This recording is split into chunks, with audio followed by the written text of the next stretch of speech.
উত্তর কলকাতার শোভাবাজার অবস্থিত রাস্তার ঠিক মাঝখানে দাঁড়িয়ে আছে এই অতি প্রাচীন লাল মন্দিরটি, যাকে আমরা লাল মন্দির নামেই জানি।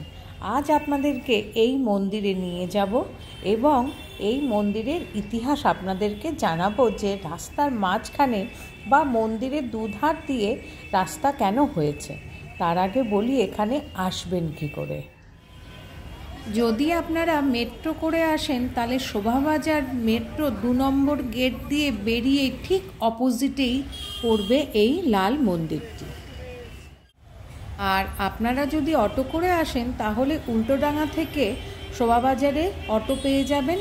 অটোওয়ালাকে বললেই আপনাকে শোভাবাজারে নামিয়ে দেবে। যেখানে নামবেন তার ঠিক অপোজিটেই মন্দির। এছাড়া বাসে যদি আসেন, সেন্ট্রাল এভিনিউগামী যে কোনো বাসে উঠলে আপনাদেরকে এই মন্দিরে সামনেই নামিয়ে দেবে। পৌঁছে গেছি মেন মন্দিরের একদম সামনেই, দেখতে পাচ্ছেন। আর এই মন্দিরের প্রধান আরাধ্যা দেবী হচ্ছে মা যোগমায়া, দেখতে পাচ্ছেন। তার সঙ্গে আরও অনেক ঠাকুরের বিগ্রহ আছে। আপনাদের প্রত্যেকটি বিষয় জানাবো, আর মন্দিরটি রাস্তার মাঝখানে কেন সেটাও আপনাদের সম্পূর্ণ জানাবো। এই লাল মন্দিরটির সম্পর্কে আজও দুটি কাহিনী প্রচলিত আছে। আনুমানিক 250 বছর আগে এখানে একটি মাটির বাড়ি ছিল, আর এই বাড়িতেই তন্ত্র সাধনা করতেন অমরকৃষ্ণ ঠাকুর। তিনি শোভাবাজার রাজবাড়িতে চণ্ডীপাঠও করতেন। শোনা যায় সেই সময় রঘু ডাকাত একবার হাটখোলা থেকে ডাকাতি করে ফেরার পথে লুট করা যোগমায়ার মূর্তি রাজা নবকৃষ্ণের পুকুরে ফেলে দিয়ে চলে যায়। এরপর মা যোগমায়া অমরকৃষ্ণ ঠাকুরকে স্বপ্নাদেশ দিয়ে বলেন তাকে পুকুর থেকে তুলে এনে প্রতিষ্ঠা করে পুজো করতে। মায়ের আদেশ অনুসারে অমরকৃষ্ণ ঠাকুর মাকে এখানে নিয়ে এসে প্রতিষ্ঠা করেন এবং পুজো শুরু করে দেন। এরপর ইংরেজরা যখন রাস্তা তৈরি করার কথা ভাবেন, তখন তারা অমরকৃষ্ণ ঠাকুরকে বললেন যে মাটির ঘরটিকে ভাঙা হবে, মূর্তি নিয়ে অন্য কোথাও চলে যেতে। কিন্তু অমরকৃষ্ণ ঠাকুর তাতে রাজি না হওয়ায় ব্রিটিশ গভর্নমেন্ট তখন তার বিরুদ্ধে মামলা করেন ও তাকে 3 দিন হাজতে আটকে রাখেন। সেই সময় মা যোগমায়াকে সঙ্গে নিয়েই হাজতে ছিলেন তিনি। এরপর রাজকৃষ্ণদেব তখন তার হয়ে মামলা লড়ে এবং তিনি জয়ী হন।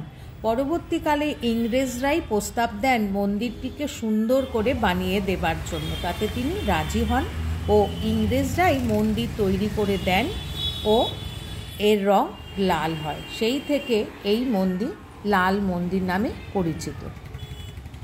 আচ্ছা, আরও একটা কাহিনী শোনা যায়, সেটা হলো তখন শোভাবাজার রাজবাড়ির কুলদেবতা ছিল কৃষ্ণ, আর সেই সময় কালী ও কৃষ্ণ নিয়ে সমাজে বিভেদ ছিল। শোনা যায় কার্তিক নামে এক ব্যক্তি রাজবাড়ির সামনে একটা কালী প্রতিমা নিয়ে এসে পুজো করতে আরম্ভ করে দেন, কিন্তু কৃষ্ণভক্ত রাজা কালী পুজো মেনে নিতে পারেননি। তাই দারোয়ানকে বলেন ওই পূজারীকে তাড়িয়ে দিতে।